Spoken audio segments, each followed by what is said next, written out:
Thank you for joining me tonight. Hopefully you can hear me all right. I am on location at my parents' house in my mom's sewing room. So tonight we are continuing on the Splendid Sampler 2 Quilt Along.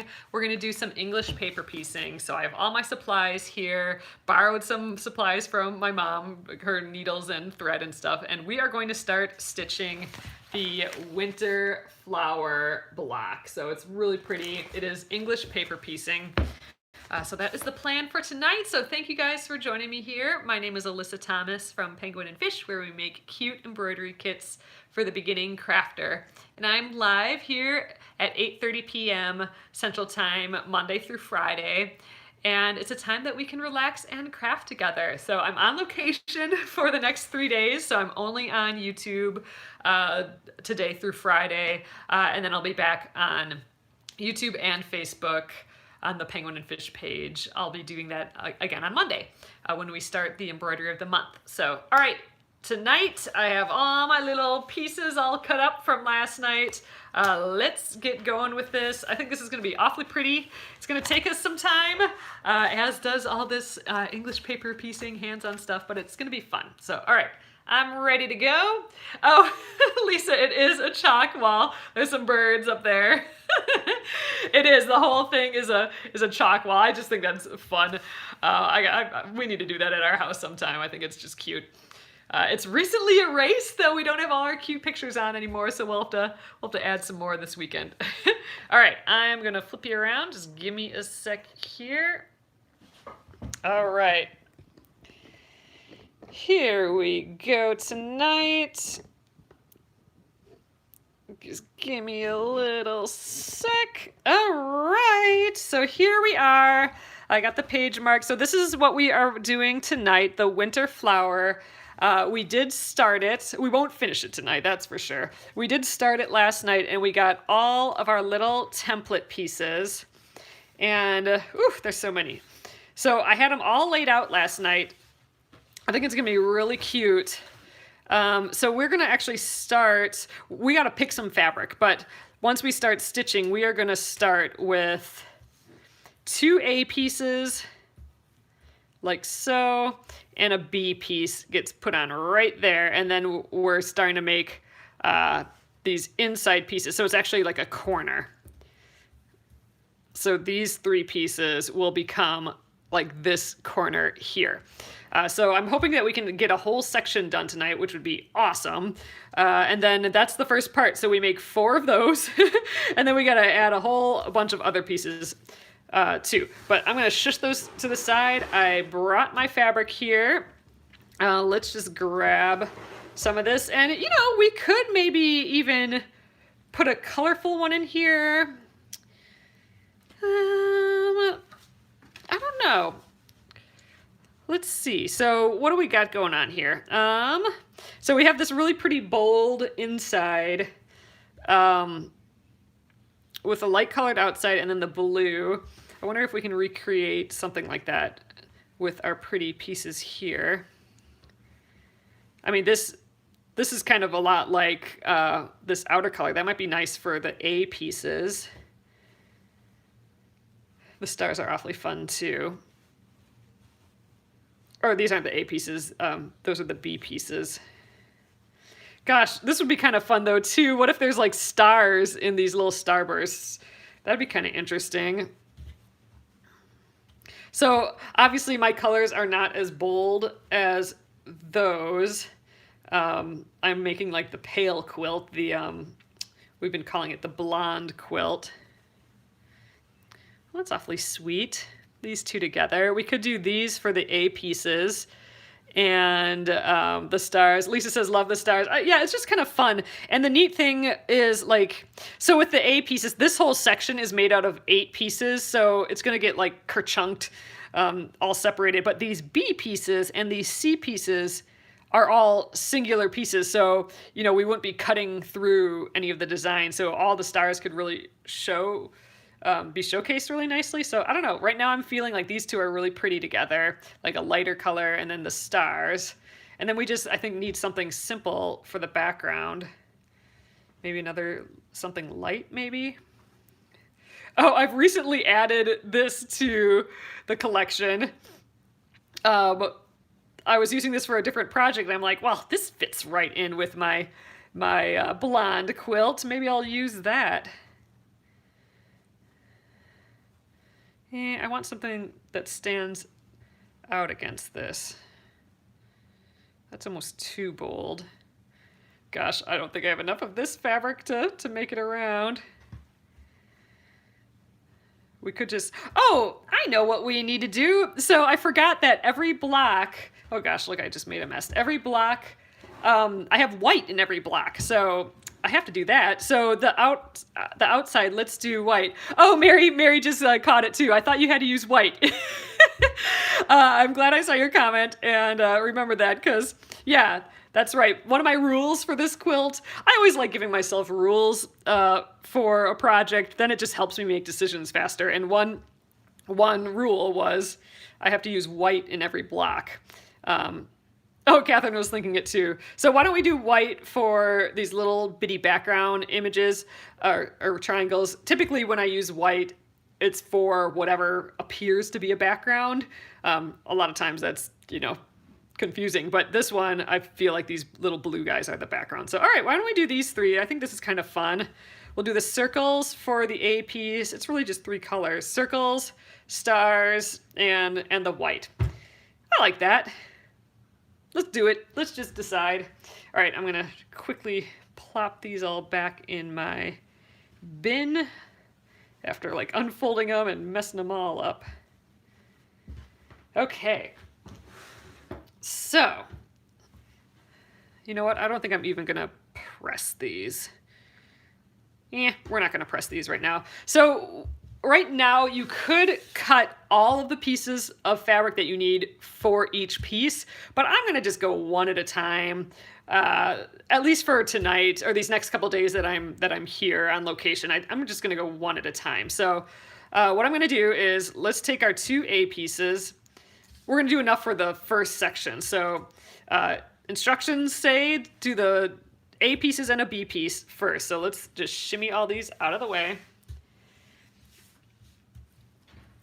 And okay, the B piece is the stars. Let's do that one first.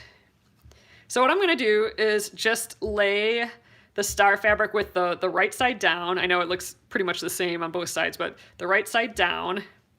And I'm going to consider the light colored, this is just from an old folder, but the light colored part of the folder that I wrote the letter on, that's going to be the wrong side, and this dark is going to be the right side. I'm just going to decide that. So whenever the wrong side of the fabric is up, I need the wrong side of the piece up. I'm going to need a scissors. Hold on here. Okay, oh, here's a little baby scissors. We'll use this tonight.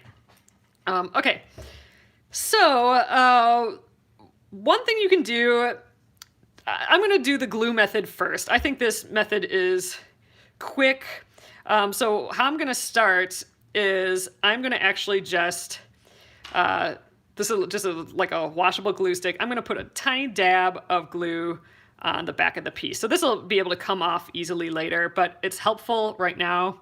I'm going to want a pretty generous 1/4 inch seam allowance, probably more. They're saying like a 3/8 seam allowance, so just a hair bigger than a quarter inch. I like going relatively large on these, so maybe with a little bit bigger scissors than this. It's helpful just to glue that down so it doesn't move while you're doing this stuff. But you could pin it too. So now if I was really smart, I would cut all 4 of these at the same time. And maybe I will do that. Let's get this one, and I'm gonna get a different scissors than this.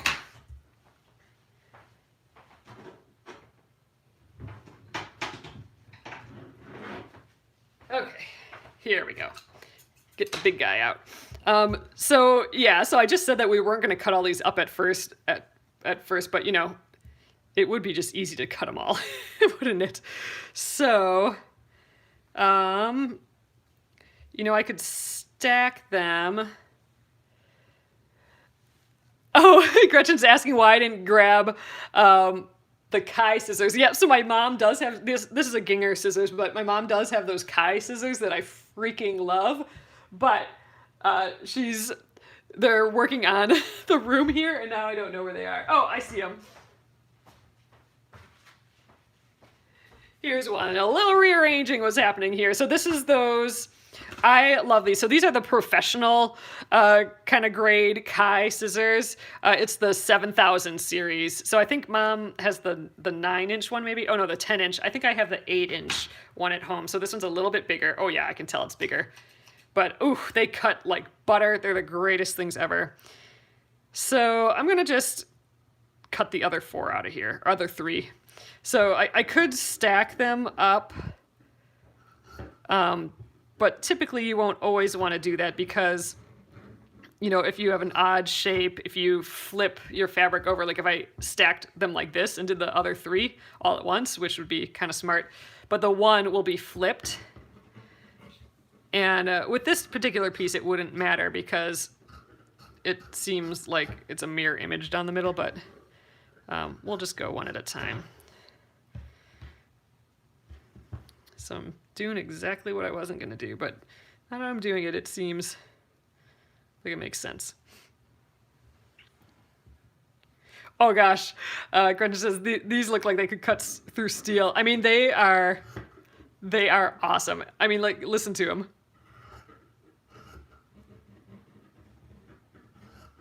I feel like I could do like a whole like ASMR video of just cutting using these scissors, and it would just be so nice. I just love them. They're my fave for sure. All right. Come up here. Let's get the last one. Yep, they're a little bit big for what I need for sure, but that's not stopping me. I like them. Yeah, I'm actually, they feel funny to me because mine are the 8-inch and these are the 10-inch, so it just feels 2 inches off. All right.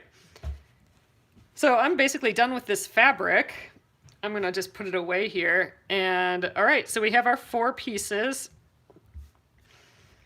So there are, we need to, with English paper piecing, we need to actually fold these edges over, fold the fabric edges over each edge here. But we also need to have them stay in place while we do that.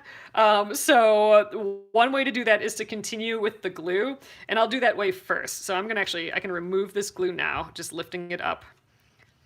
And what I'm gonna do, and this is still temporary, so this should come off, but I'm gonna put a little dab of glue. I'm gonna put it right on the fabric, actually.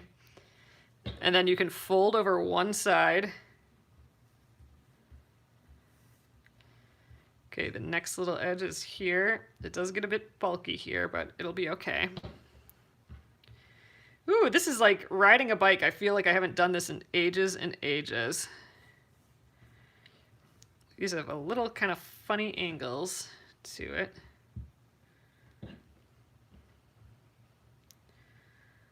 Gosh, I'm remembering how to do this. So with these ones where it looks like it's overlapping the edge, that's fine. We'll just have to make sure that we don't stitch those parts.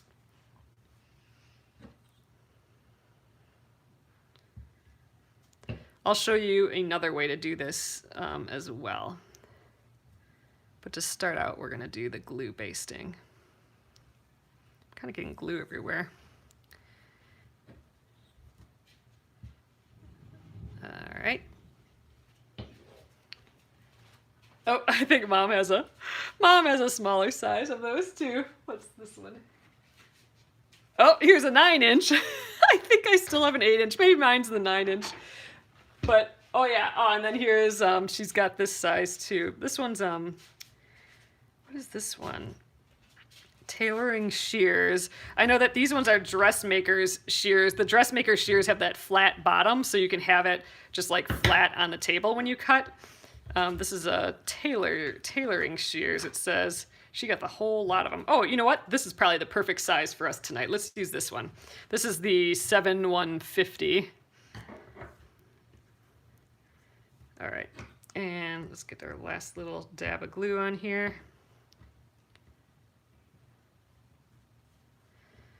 Okay. So that's us basically glue basting this. And if we look at the other side, there we go. We can see our shape and we got all these nice sharp edges. Those edges are what we are going to stitch another piece of fabric to, another shape. So I'm gonna just let that one sit and I'm gonna close this up. Okay, so these we can set aside. We don't need them till later. We are gonna want these A pieces now. If I had to replace mine, what size would I get? Honestly, I love my 8-inch. This is a 9-inch. Let me see if this feels like mine. Okay, this sort of feels like mine. So maybe I have the 9-inch one. I love this size. And the dressmaker's size where it's flat on the bottom, that is kind of nice. For sure. A smaller one would be kind of nice too, but nah, I would use that bigger one. I like the one that I have. So it's probably the 9-inch 7000 series. And they're pricey. Just so if you're going there and you get some sticker shock, they are definitely pricey, but I really do like them. All right, so this one I'll show you the other. Oh, nice, Colleen, that's great. I'll show you the thread basting way of doing this. So I'm not going to use glue at all this time. I'll just cut one too, and then we can get more later. This is maybe a little bit overkill on the seam allowance, but oh well, fine. Oh, you have the 10-inch and they're too big, you said?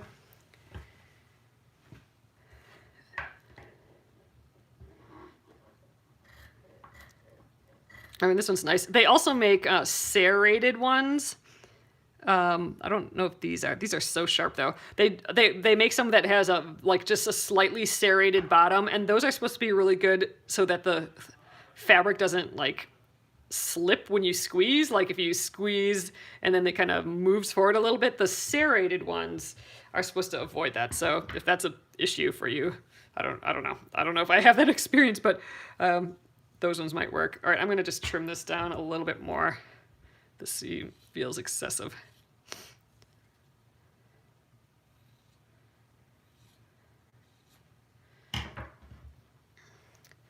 Kind of thinking to myself, I'm trying to remember how I do this. I wonder if I do actually cut really good seam allowances for these. I suppose we can try one without. Oh, Gretchen says she's been enjoying my TikToks. Yep, I'm just trying to do more TikToks. It's been kind of a fun experience. All right, I'm going to thread baste this one. So this one we glue basted, so we glued down the edges, but I don't know, that gluing stuff always kind of feels a little weird to me, so let's try thread basting one. So I'm grabbing one of Mom's needles here. So these are some Milner's needles. They're the same as straw needles. Those are just those super long ones. Dang, how do you get these puppies out of here? There we go. But I like using those straw needles for this handwork, for English paper piecing. There's the end. All right, so I'm gonna grab, you don't really need a lot. You just need, enough to go around once, really. Man, I'm surrounded by scissors. I got like 5 scissors, 5 nice scissors in my immediate area here. That's cool. All right, so I'm gonna I'll tie a knot on this side. Actually, I don't think I need to tie a knot. Let's go for it. Oh, no, I missed. Oh yeah, I got a little knot. I don't think it really matters. All right, so thread your needle. All right, what I'm gonna do is I'm gonna fold one edge over. So again, the wrong side of the fabric is up, and then the wrong side of my piece is up. This would still be a little bit easier if you glued it first down to the fabric, but I'm gonna fold this edge of the fabric over. And I'm gonna fold this edge of the fabric over. So you can see we got this little point, this little fold going. What I'm gonna do is just a little bit away from the corner here, I'm going to make a little stitch so it's on both sides of that bit. And I'm not gonna pull my fabric all the way, my thread all the way through. If you tied a knot, you could do that. I'm just gonna go around this spot, same spot again. That'll kind of lock this in place. Oh, we'll go one more time.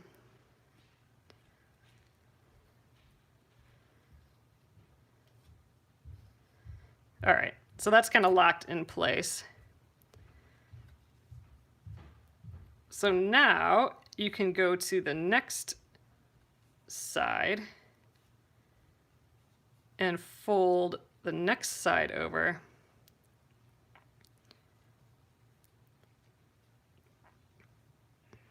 And I'm going to just kind of move this corner down a hair like that. And I'm going to just do the same thing. We're going to tack this side down. So I jumped right over there. Let's do that again. So we're temporarily basting this. So I'm not going through the cardboard at all. We're just going through that little corner. You can start to see it's holding up on there. So let's fold this edge over.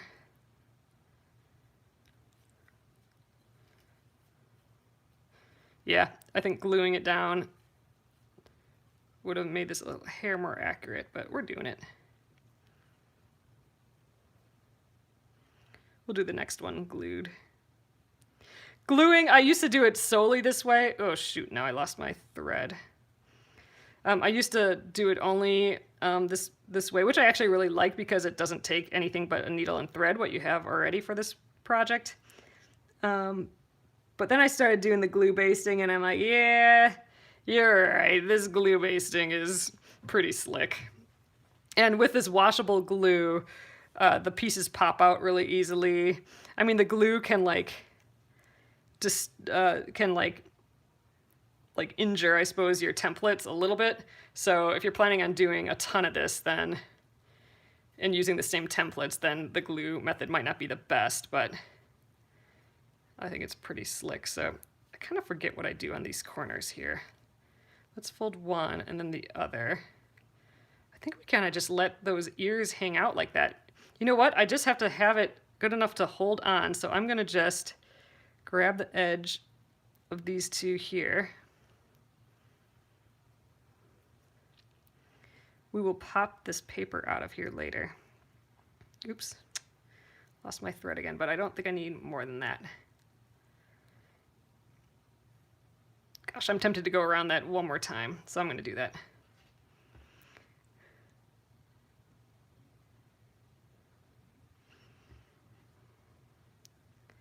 Just to do that final lock in place. All right, and then I don't need to tie a knot or anything because that's just the wrapping it around is doing the knot. So, all right, let me show you. So from the front, again, we have our nice edges. We won't have to worry about that because we're just gonna move it out of the way when we stitch our pieces together. It'll just be hanging out on the back. But there we go. So we started there, I think, or no, we started here and went to the four corners. We don't even have to go back, and we're making those big leaps. That's totally fine. All we're doing is trying to hold down these corners in place so they're there long enough for us to stitch it onto the next thing, like so. I don't know, maybe I'll thread baste again. I do like the idea of thread basting just because I like that you're just using needle and thread. Yeah, let's do that again. Oh, you thread base, but I haven't. Oh, I didn't catch all that. I suppose we could. Why don't we glue base the next one, and then we can compare. Well, we won't be pulling out these papers till the end. I'm not gonna. Let's just thread baste. I think that'll be kind of fun. Oh, here's my fabric. So let's get another A piece. So here's a second one. Okay, right side down. I don't know, let's tuck in here. There we go. That works. Let's use this scissors this time. Gosh, that has a completely different sound.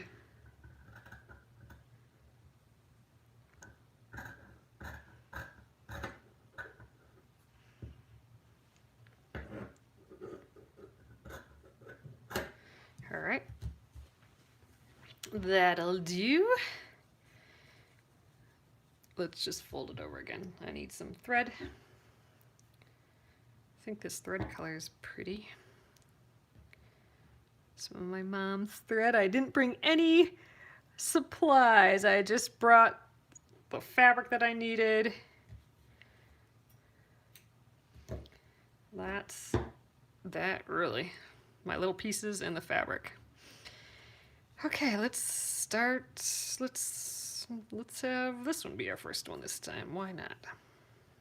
Actually, you know what? The easy sides are the ones that are got a bigger than 90-degree angle versus the smaller than 90-degree angle one. So I think we're gonna start with this long piece again. We'll go here to there. I think that worked. Oh yeah, what would help too is you can put wonder clips around these to hold it too. We'll adapt as we go. I'll be working on this for sure the next 2 days while I'm here. So we'll try a few different ways. I do like using some wonder clips, so I might try and grab some of those. All right, first little guy. For some reason, I feel like I'm going in the opposite direction than I typically do. Just gonna fold this back again. I think that worked fine.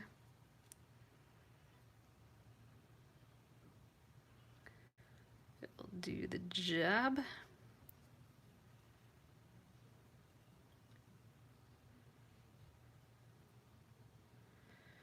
You gotta kind of loop around these twice. Oh, I did see Chad. Did you see the Chad picture? We didn't see him all day. We got here kind of around noonish. Oh, Sharon. So Sharon's asking about the hole in the middle. So I definitely highly recommend hole punching a hole in the middle of your template pieces after you cut them out, because I'll show you once I have my hands again here. It's so that, you know, there will come a time when we're done with this that we'll want to pop all these template pieces out. And it's tough, especially if you're glue based, because how you got to dig in here to like get the edge of your template piece. But if you have a hole in here, you can just put a pin or like your stiletto or something in there and they'll pop right out. It's so much easier to just be able to stick a pin in there and pop it out versus like trying to have to dig your hands underneath all this pretty basting that you did. So yeah, it's easy. It's exactly, Gretchen. It's an easy way to remove the papers later, and it's amazingly helpful. I would probably say that that's my biggest tip for English paper piecing, is punch that hole in your seam allowance there, or not the seam allowance, in the template piece.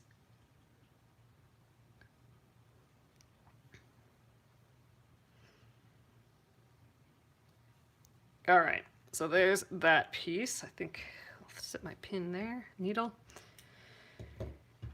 All right, so we have our 3 pieces. A fuzzle on there. So we have our nice edges on all 3.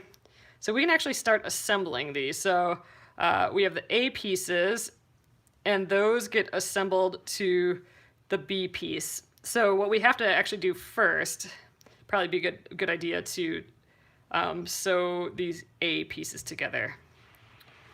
I think that's probably a good way to do it. Let's just sew the A pieces and then stop, and then we'll sew the B pieces like that. There's all different ways we could do this. We could sew like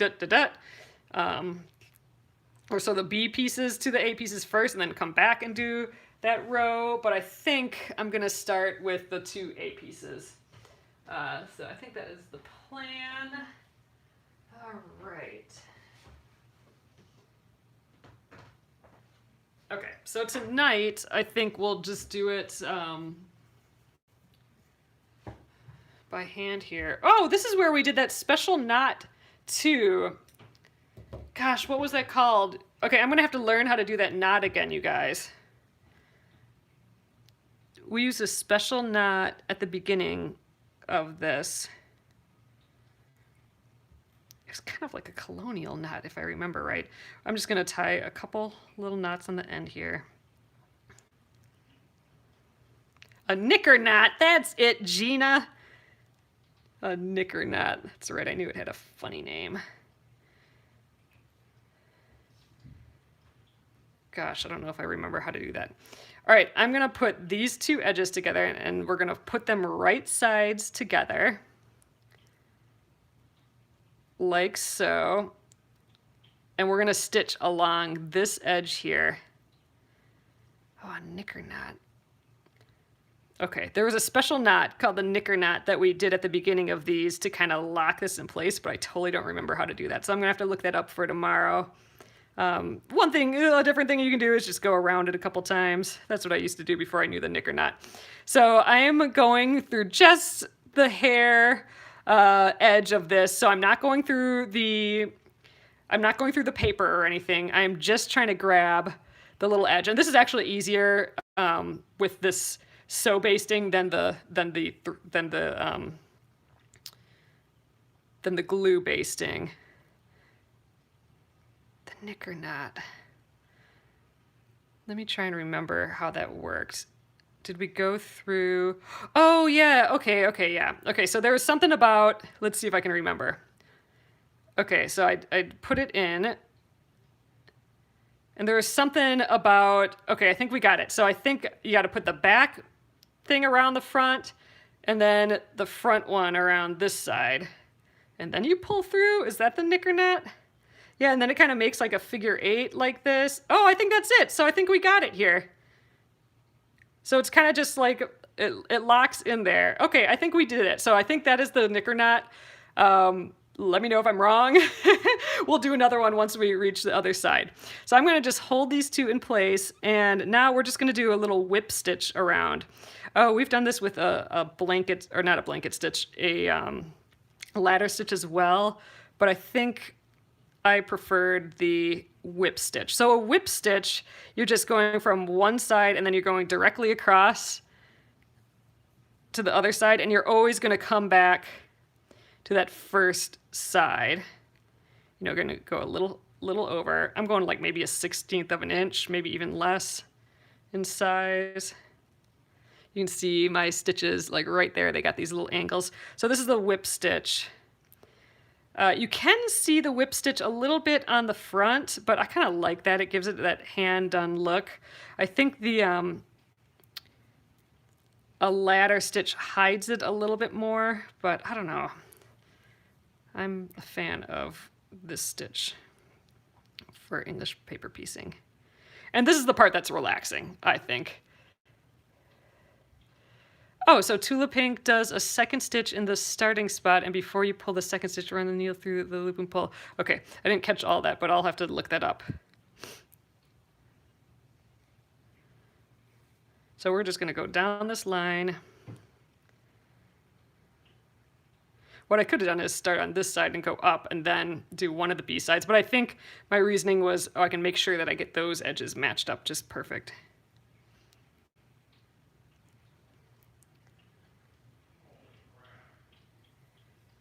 Oh, here's the point that you sewed the paper.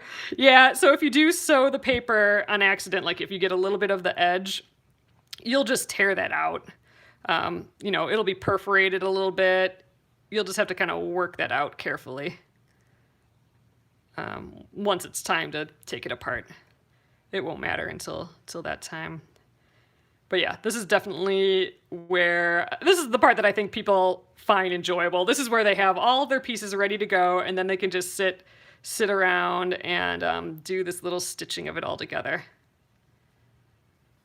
Oh, Jenna says, I think the whip stitch is one of my favorites, so relaxing. I do really like it, and I do kind of like, I mean, you know, when I'm stitching a binding on a quilt, it's pretty similar to this. And yeah, I do like it better than a ladder stitch. So a ladder stitch, my hands would be going in this direction all the time, and I find it easier, like more comfortable, like more ergonomic for me to go up and down like this. But that's just might be because I'm used to it.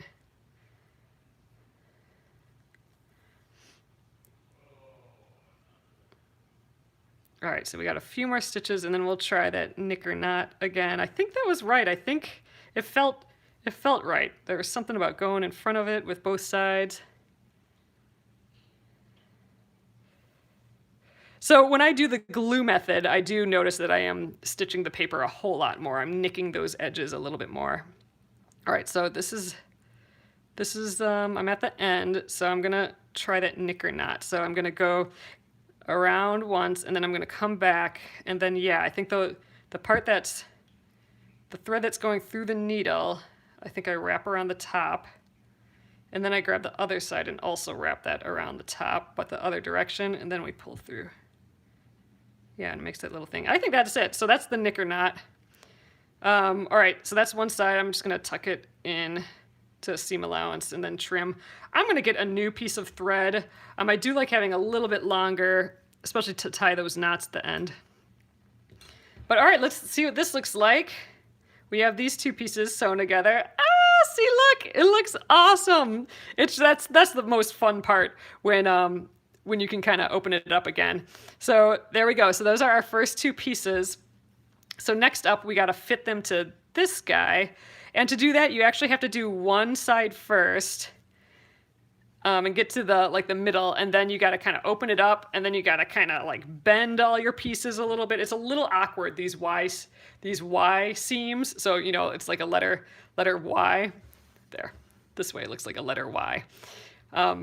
English paper piecing typically has a lot of those because you can do them. I mean, with sewing this on a machine, Y stitches like this is pretty uncommon. So it happens a lot in these English paper piecing. So it does require bending our papers a little bit, but it was just an old folder, so nothing wrong with that.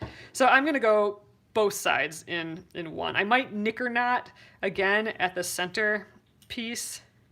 Oh gosh, that scissors didn't cut at all just then.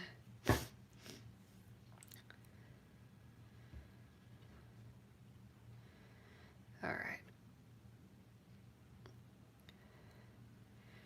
So I don't think I'm going to tie a knot in the end. I think we'll just give it a go.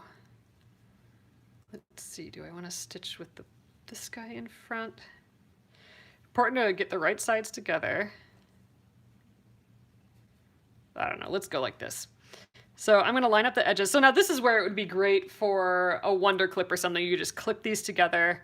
We're just going to do them without, which is fine. All right, so this is that weird part that's kind of folded over. I'm going to get underneath there, kind of grab these corners. I'm going to leave just like a little hair there. I'm going to go around once, and then I'm going to do my knicker knot. Okay, now that knicker knot, let's try and remember that again. Okay, through. So maybe I didn't see a comment, but let me know if this is how you guys remember the knicker knot when I was doing it. It feels right. I think we're doing it right. This guy over this way, this guy over this way. Oh, I didn't bring that. Sally's asking where my So Fine beeswax, my thread conditioner went. Yeah, that would have been just a fun, you know what, that's just for any handwork, that just makes things just feel happy. It smells good. I think my mom did actually get some of that, but I think we're not getting too tied up here, so I don't think we're not totally needing it, which is good.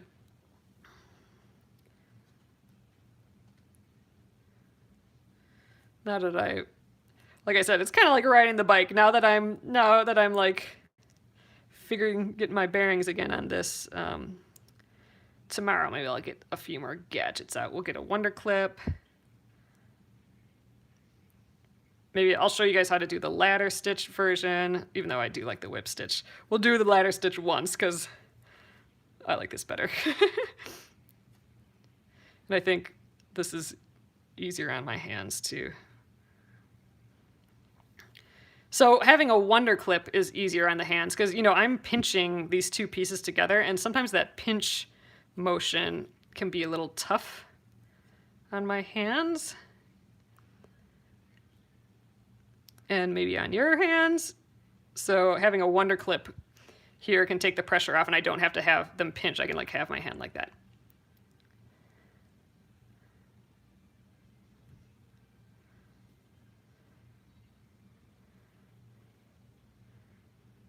I'm gonna trim this. You're in my way, guy. Oh, it was one of the Aussie designers that showed the Knicker Knot. Yeah, I think we watched some YouTube videos on that. That was ages ago when we did that, wasn't it? Oh, Nolene says I sew towards. Huh. Oh, see, I think this motion would feel funny on this hand. Oh, that's so funny. So whenever I am stitching a binding on, there's always someone like, it's being sewn on backwards. And it's just so funny. Like, I go a different direction than other people, and it didn't occur to me that it would go that other direction. So it's always funny. Not funny. It's always interesting. I find it fascinating to hear how other people do the same stitches. Oh, Sue Daly does the Knicker Knot. All right, I'm going to do one here just to kind of lock this corner in place. All right, over, and then this one over. There we go. I'm surprised I remember that. I remember the first time when I was learning that. That took a long time. Oh, so why don't I do the ladder stitch on this half? Ooh, see, now you got to kind of bend it. We're bending all of these pieces, like I'm bending that A piece right here. So you just got to get used to that. That's what's going to happen with Y seams, but it'll all go back to normal. It'll be fine. So I'm going to do that Knicker Knot in this corner first, and then we'll do the ladder stitch. Oh, I think Mom's finding some clips for me. It's nice when she's watching and I'm live. I get all the goodies. All right, Knicker Knot, over and over. Oh, that's the thread conditioner. That's fun. There we go. Oh, little baby ones. Oh, how cute is that? Look at her cute little jar of these. All right, so it is easier with the wonder clip. So I'm gonna just like plop that on there, and it's great. Oh yeah, Sally says it's okay to bend for sure. This is especially nice if you're working on a long edge and then you can have the clip like way down here. But this is actually great. This is really holding this together. Oh, that's true. Colleen says the ladder stitch might be less likely to hold can't pick this up. Less likely to accidentally stitch the paper. So here's the ladder stitch. So you can actually use this for a binding too. So we're gonna go from right to left this time. Oh, did she steal her scissors back? Funny. All right, so I'm gonna go on the bottom edge first. So we're gonna go like a little stitch on the bottom, then we're gonna go across and do a stitch at the top, and then go across, stitch at the bottom. We're just gonna go up and down and up and down. So we're gonna start at the bottom, which actually is a hair difficult with the glue method. All right, so I'm gonna go directly across from that stitch I just did, but onto the top, and then I'm gonna make a stitch that goes left again. Now my little clip's in the way there, but. All right, so can you kind of see what we did here? I was made a stitch from here to here, then went up, then went from here to here, and now we're gonna go directly across down on the lower edge. I'm gonna make a little baby stitch. So I do think this makes a little bit more of an invisible stitch. All right, so now I'm gonna go directly across to the top, make that stitch.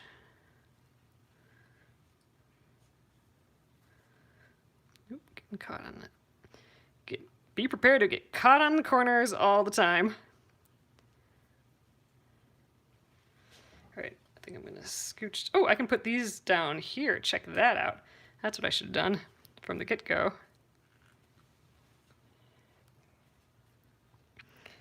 All right, now we can cruise on the rest of this.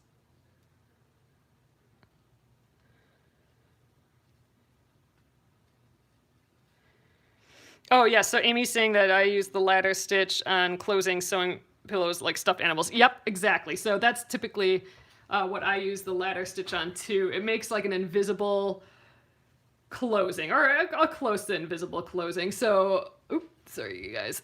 So like, yeah, so if I'm stuffing something like a teddy bear, for example, that was a good example. You know, there's a hole in the teddy bear somewhere that you're stuffing with stuffing, and you got to close that up. And typically it's this ladder stitch that's used. And the reason why, there is a reason why, this is not a good example of that, but you have a hole, right? So if you stitch back and forth and you go up, you can do that for a long period of time, and you don't have to pull it tight till the end. So you can do these stitches back and forth and not pull any of the stitches tight till right at the end. And that's why it's great for like stuffed animals and that sort of thing, because it can be all full of stuffing, like wanting to pop out of the stuffing hole, and you do the ladder stitch going up, and then when you're done with the stitch, you can pull it all nice and tight. Can't we like each other's comments on YouTube? I'm not quite sure if that's how I think you can @ people. Like, so I think you can reply and it'll show their name, and then you can like put a smiley or something, but I don't know if you can actually like just like it. Yeah, so it's definitely a little bit different than Facebook. I think that's why a lot of people like Facebook for commenting. I know some of you guys, let me know if this is you. Some of you I know like having both open. You like watching on YouTube because then you can watch on TV and other stuff a little bit easier, and then you like commenting over on Facebook. Yeah, at home I can be on both, but not on location without it being a really, really big switch over. So, all right, we're at the end. Let's do that knicker knot again. Oh, Nolene says she finds YouTube frustrating. Yeah, it's definitely, you definitely like one or the other more, I've found, for sure. All right, there's my knicker knot. Get that nice and tight. All right, good. I'm just gonna tuck that thread away. Let's see what we got. This is our first section. All right, let's remove, so it looks kind of crazy still, but let's remove that clip, flatten it out again.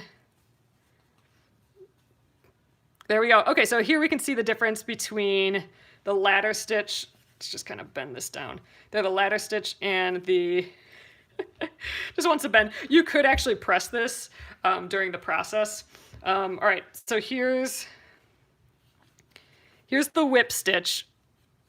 So the whip stitch here, so you can kind of see the little bitty stitches, which I actually kind of really like.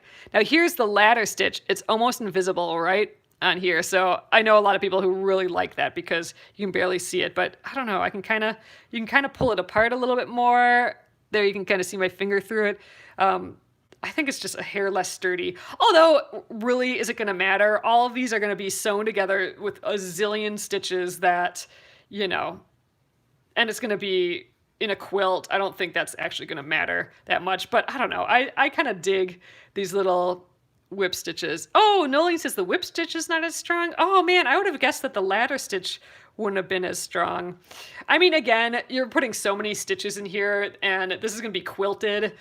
You know, we're going to be stitching on top of this that I really don't think it's going to matter. I mean, if you just had this block and you were, you know, going to, you know, pull it apart or like pull on it a lot, or, you know, I don't know.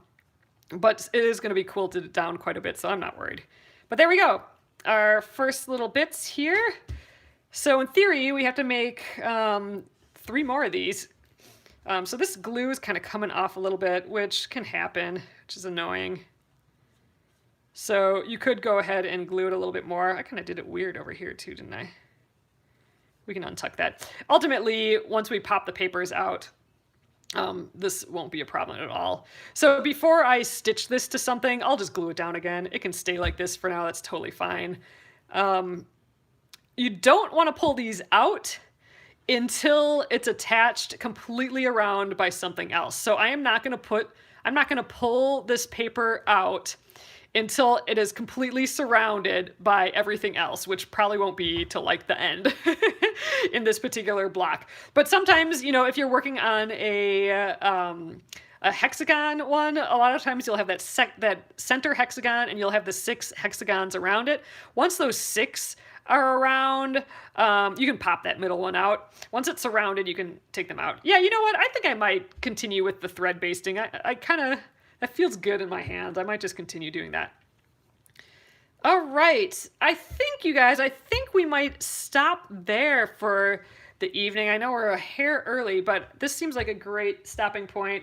Why don't maybe we'll do one more thing. We'll cut our 2 pieces for our next A pieces. Let's just get that, because I do have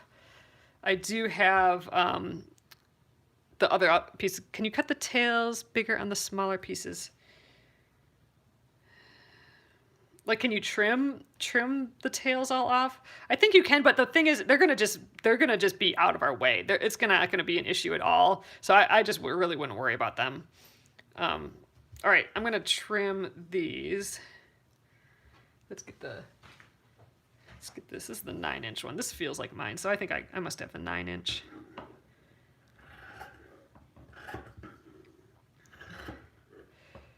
So sometimes with corners, you can actually kind of clip the end like that. So let's give that a try on this one. I'm making these seam allowances a hair smaller. I think I went a little crazy with the other ones. I'm used to the foundation paper piecing that we just finished with the last block, where you can do these bigger areas because this fits just perfectly, because you trim them later. All right. This dressmaker's scissors works great when I want to hold this on the ground. All right, that's good. All right, so we got those ready to go. I'm going to leave this out because we're going to need that later. I do have some of this So Fine. This one's from Wisecraft. This is that rainfall one. I love this one. I think this is my favorite one. Ugh, kind of smells like Christmas. I like this one. All right, so I have the next 2 pieces and a 3rd piece for the bee. So let's grab our pieces. There we go, like so. So tomorrow I think we'll thread baste it. We'll see what my mood is tomorrow. Right now I'm thinking thread basting, but yeah, we'll thread baste these 3 and make another one of these. I think we can maybe get more than one grouping done tomorrow. Now that we've dipped our toe in again. So yeah, so I'm going to shoot for making 2 more of these groupings like this tomorrow, and then we'll have 1 left. And then what, do we put them all together first? We might. Sew the A pieces together as shown to make it the center block. Yeah, so after we finish the 4 of these, then we put them all together. So we put the whole entire center together, and we don't do the rest of this triangle's worth till later. So all right, that'd be cool if we got going on that. Oh, I know if you leave the tails, but I wondered if you could do that with a bigger piece. A bigger piece. Like a bigger template piece? Or like if you had a bigger piece of fabric and this guy would be bigger? I guess I'm not quite understanding. But yeah, one other thing that can happen is you can trim all these to later. I don't think that really matters though. All right, anyway, so I think that is that, you guys. I'll flip you around again just so I can show you what that looks like. But this was fun. I had a good time doing this tonight. All right, so hello again. Oh, the tail tucks in. Oh yeah, so the tail just kind of goes away when you stitch. It'll just lay really nicely. The first piece, leave the tail at the point. Oh yeah, so I can just leave that. Yeah, so I'll just leave. I mean, I didn't glue this together very well, but yeah, so this will just stay like this. That's totally fine. That's exactly what we'll do. That's kind of how this is down here too. It looks like a big crazy floppy piece. That's fine. It'll be hidden on the back. That'll make sense once we actually start sewing these together. They'll just disappear because we're just going to move them out of the way and then stitch the other piece right on there, and it's just going to be hidden in the back as if we just pressed it that way. But yeah, here's our little piece for tonight. I think it's pretty cute. Oh, you can see the little, looks like little eyeballs in there. All right, that was good progress. I feel like we haven't English paper pieced in a long time. So thanks for the suggestion. I know this was, I forget who suggested it, but we were doing the foundation paper piecing, and it was asked like how this was different than English paper piecing. So quite different. If you watched us doing the last block, it's quite different. We still have paper involved, but different. It's fun. So, all right, you guys, thanks so much again for joining me here. I will be on location here again tomorrow and Friday. So Thursday and Friday, I will still be here, and it'll just be on YouTube again. So I'll try and send a reminder in the Facebook again. Maybe I'll have another Chad Kitty photo. We'll see. All right, you guys. Thanks so much. I'll see you later.